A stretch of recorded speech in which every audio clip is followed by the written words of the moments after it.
Introduction to Ethics, Roots of Moral Thought and Choice. You were never just living your own story. You were carrying chapters written long before you were born. In this video, we explore the haunting idea that our pain may not be entirely our own. Drawing on Jungian psychology look at how unconscious patterns, emotional wounds, and generational shadows shape the way we love, suffer, and seek meaning. If you've ever asked yourself why you repeat the same relationships, why you feel broken without a clear reason, or why healing feels so far away, this is for you. But this isn't just about understanding the past. It's about reclaiming your future. Stay until the end to uncover how true freedom begins not with escape, but with awareness. This is where your transformation starts. Not in changing others, but in coming home to yourself. Welcome to DepthMind, unconscious inheritance in the shadow we carry. A child is not born empty. He is born into a story already unfolding a legacy he did not choose yet, one he must carry. Carl Jung once said that the greatest burden a child can bear is the unlived life of the parent. But this burden is not always loud. Sometimes it whispers. It hides in the roles we play, the relationships we seek, the pain we can't name but keep repeating. Many men today are not living their lives. They are reenacting emotional scripts passed down silently from fathers who suppressed, mothers who clung, or a culture that never allowed them to feel. They wake up every day thinking they are making their own choices, but they are not. They are sleepwalking through inherited patterns. You may think your heartbreaks are unique, that the women you fall for are coincidences, that the chaos in your life is circumstantial. But look deeper. What if none of it is random? What if everything you suffer now is a continuation of what your father never faced, what your grandfather buried, what your lineage could not heal? The unconscious does not forget. What we do not confront, we pass on. What we suppress becomes the inheritance of the next soul. This is how the shadow travels, quietly, invisibly, destructively. But here is the painful truth.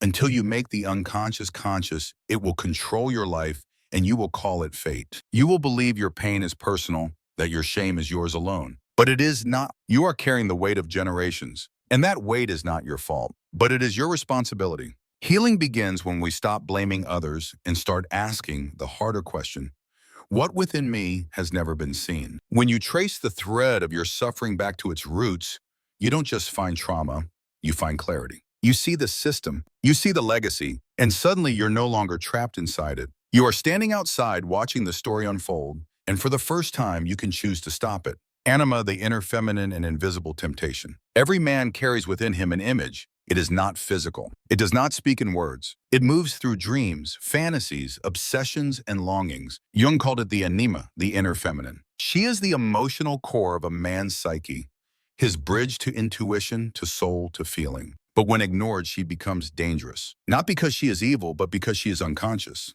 Anima does not show herself through logic. She appears in the magnetic pull toward a woman you barely know. In the way your heart races when she smiles, the sense of destiny you feel when she speaks. She is the whisper that says she will complete you. But it is not her voice. It is your soul calling out through projection. You think you are falling in love. But what if you are falling into your own shadow? What if this woman is not a savior, but a mirror? The anima disguises herself in beauty and chaos and the promise of emotional salvation. She reflects what you have not claimed in yourself. And because she feels like home, you chase her. But this chase is not toward love. It is toward possession. You don't see her. You see the unmet part of you. And the moment she breaks character, the illusion shatters. Suddenly she is not enough. Not deep enough, not magical enough. And the cycle repeats with someone new, not because she failed you, but because you never truly saw her. This is the invisible temptation, the urge to lose yourself in someone who reflects what you refuse to meet in solitude. Anima is not asking to be projected. She is asking to be known. When you begin to engage with her directly through dreams, through art, through inner stillness, something changes. The need for salvation fades. You no longer seek the divine in her eyes. You find it within. Only when a man stops chasing the reflection can he meet the woman, not as a rescuer, not as a fantasy, but as a human being. The anima no longer seduces him outward. She anchors him inward. And from that place, love begins. Not the love of hunger, but the love of wholeness. When love becomes a destructive illusion, it begins quietly, a glance, a spark, an overwhelming sense that you have known this person forever. You feel alive again, seen, understood. The connection feels spiritual, fated, meant to be. But what if it is not love? What if it is possession? When a man is ruled by his unintegrated anima, love often disguises itself as salvation. She is not just beautiful. She is home, hope, healing. And that is exactly why she becomes dangerous. You are not falling for her. You are falling into yourself, into the parts of you that were never held, never acknowledged, never loved. She becomes a portal to those forgotten places, and your desire for her becomes obsessive. You believe she is different. You believe she is the answer, but she is not. She is a symbol, and the more you idealize her, the less you see her. This is the seduction of the unconscious. The anima takes hold and you project your soul onto her. Every word she says feels profound. Every touch feels sacred. But beneath it, you are not in relationship. You are in a trance. The love you feel is real, but it is not about her. It is about your unmet longing, your inner child still waiting to be chosen. When she withdraws, it is not rejection. It is abandonment all over again. When she is silent, it is not space. It is punishment. And in this distortion, you lose yourself. You begin to adapt, to perform, to chase. You trade your truth for her attention. You sacrifice self-worth for scraps of affection. And still it never feels like enough. Love becomes addiction. Her absence hurts more than her presence heals. You wait for a message like your life depends on it. You break your boundaries just to keep her interested. And when she finally pulls away, you collapse. But the collapse is not about her. It is about everything inside you that was already broken. This is not love. This is reenactment. You are not being destroyed by a woman. You are being destroyed by the illusion you created around her. And until you see that, you will keep calling your wounds passion and your trauma love. Emotional loops and family wounds. Most of what we call love is not love. It is repetition, a reenactment of emotional dynamics we never understood, only survived. We fall into patterns that feel familiar, not because they are healthy, but because they mirror our earliest wounds. The chaos feels like home. The distance feels like attention. The silence feels like safety. And so we confuse the dysfunction for connection. A boy who grew up unseen will chase the eyes of a woman who rarely looks at him. A child raised on conditional affection will crave someone who only gives love when he performs. These patterns do not come from nowhere. They come from family systems where love was tangled with fear and attention was earned through self-abandonment. What he calls chemistry is often an old survival instinct activated by someone who triggers his pain. This is how trauma bonds form. Two wounded people find each other not through conscious choice, but through unconscious recognition. She reminds him of the mother who never soothed. He reminds her of the father who never stayed. They are not falling in love. They are falling back into a wound, hoping this time it will heal. But wounds do not close through repetition. They deepen, and the more he tries to earn love, the more invisible he becomes. He thinks being useful will protect him from being left. He thinks being soft will earn him tenderness. But the unconscious does not reward performance. It demands truth, and truth begins with seeing the pattern. Until he sees that he is not drawn to her soul but to the chaos she brings, he will keep calling his pain passion. He will keep choosing the woman who mirrors the mother who could not hold him. This is not weakness. This is a map. It shows him where he was first broken, and that map, painful as it is, points to healing. The loop ends when he stops blaming her for what she reflects, when he sees that she is not his past, just a mirror of it. The wound is his, the story is his, and so is the power to change it. Animus, when women lose touch with their feminine. Just as every man carries the anima, every woman carries the animus. It is her inner masculine, the voice of reason, structure, direction, and discipline. When integrated, the animus becomes a source of clarity and power. But when unconscious, it turns into a tyrant. Instead of guiding her, it dominates her. Instead of protecting her softness, it hardens her heart. A woman disconnected from her feminine essence often confuses strength with control. She believes that to be safe, she must never be vulnerable. She replaces intuition with analysis, emotion with judgment, and softness with sharpness. Her animus, instead of being a trusted inner guide, becomes a loud inner critic. It does not support her, it punishes her. This woman may appear successful, confident, untouchable. But beneath the surface lies exhaustion. She is not free. She is performing, always proving, always doing, always chasing something she cannot name. Her relationships become battlegrounds. She needs control to feel secure. She needs superiority to feel worthy. And when things fall apart, she blames others for not being enough. If a man ruled by his anima meets this woman, he feels drawn to her fire. Her intensity feels like passion. Her resistance feels like strength. But in truth, they are not in love. They are entangled in archetypes. He seeks a mother figure to complete him. She seeks a servant to obey her. Their wounds fit together, and together they bleed. This is not evil. It is unconsciousness. She does not mean to destroy. She simply does not know how to receive. Because the world taught her that receiving is weakness, that softness is danger, that surrender is loss. So she builds walls, sharpens words, and hides behind control. But inside she longs to rest, to feel, to trust, not just others, but herself. Healing begins when she stops fighting her feminine, when she allows herself to break, to cry, to be seen. When she reclaims softness, not as a flaw, but as power, then the animus no longer dominates. It serves, and she no longer rules. She leads. Unconscious reactions and trauma bonding. Some of the strongest attachments are not rooted in love, but in unresolved pain. They do not grow from shared values or mutual vision, but from silent wounds that find each other and lock into place. You think it is chemistry, but it is memory. A memory your body remembers even when your mind forgets. That ache in your chest, that fear of abandonment,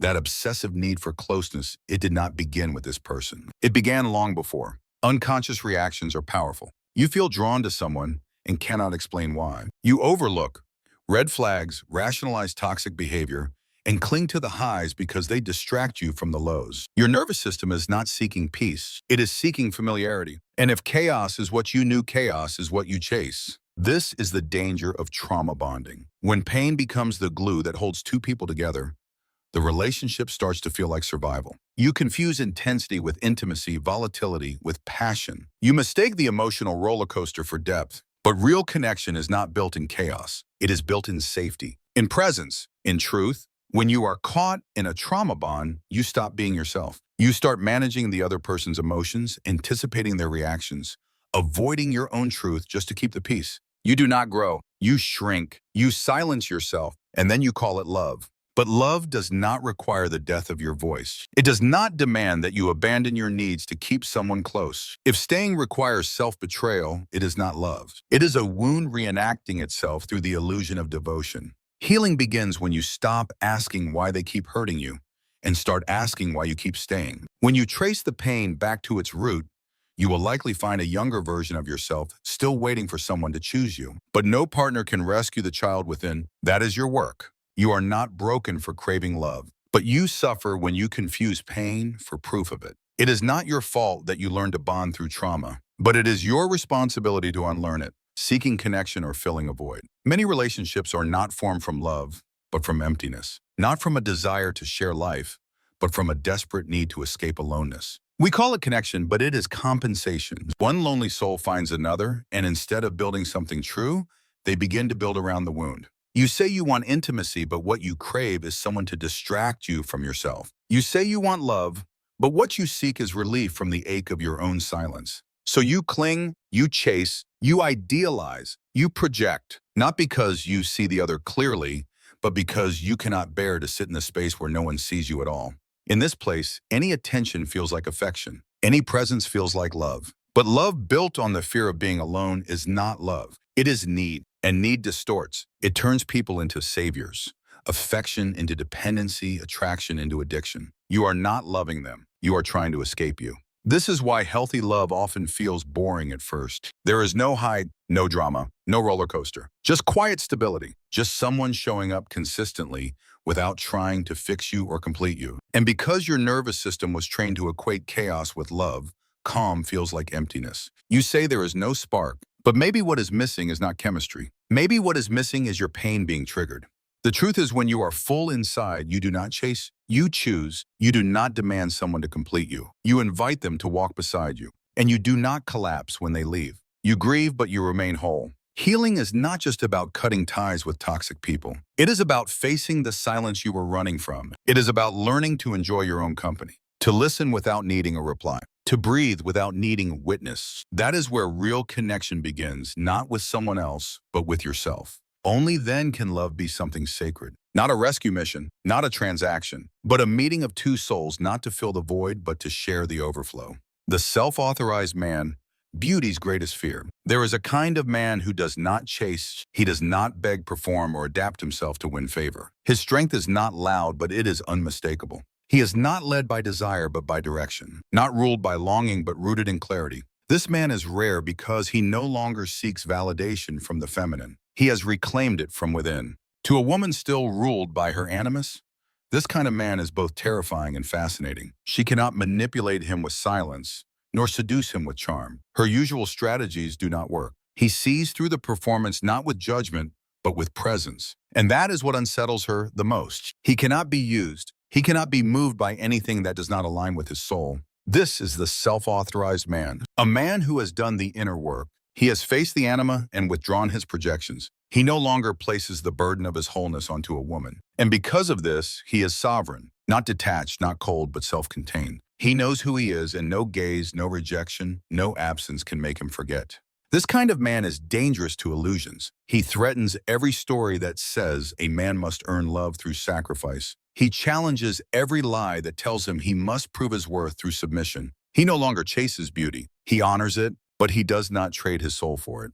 He listens deeply, but does not lose his voice. He feels deeply, but does not lose his center. And because he no longer fears loss, his presence becomes rare, unshakable, magnetic. Women feel it. Some are drawn to it. Some resist it, but none can ignore it. Because this man does not orbit the feminine. He meets it equal to equal, without need, without fear. And that is what makes him dangerous. Not because he harms, but because he cannot be possessed. His worth is not negotiable. His love is not for sale. His soul is no longer available for rent in exchange for attention. He is not here to be chosen. He is here to choose. Loving and awakening beyond salvation. Real love begins where salvation ends. It begins when you stop needing someone to rescue you from your loneliness, your wounds, your past. When love is rooted in awakening, not fantasy, it no longer demands that the other person fix what you have not yet faced. It becomes an invitation, not a solution. A choice, not a cure. Most people are not in love with the person in front of them. They are in love with the role that person plays. The healer, the redeemer,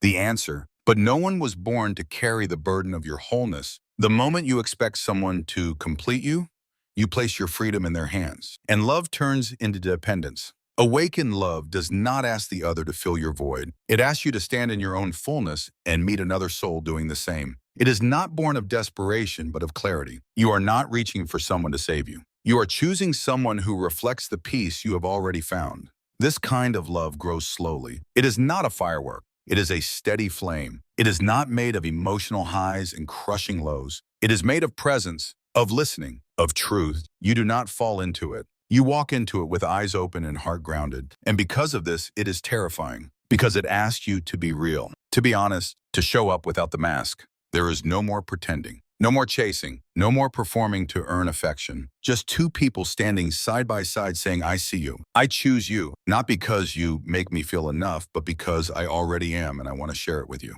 This is love beyond salvation. It does not begin with lack. It begins with wholeness. It is not here to rescue. It is here to witness, to walk beside, to build with. It is not about finding someone who makes life meaningful. It is about walking with someone while you both live meaningfully.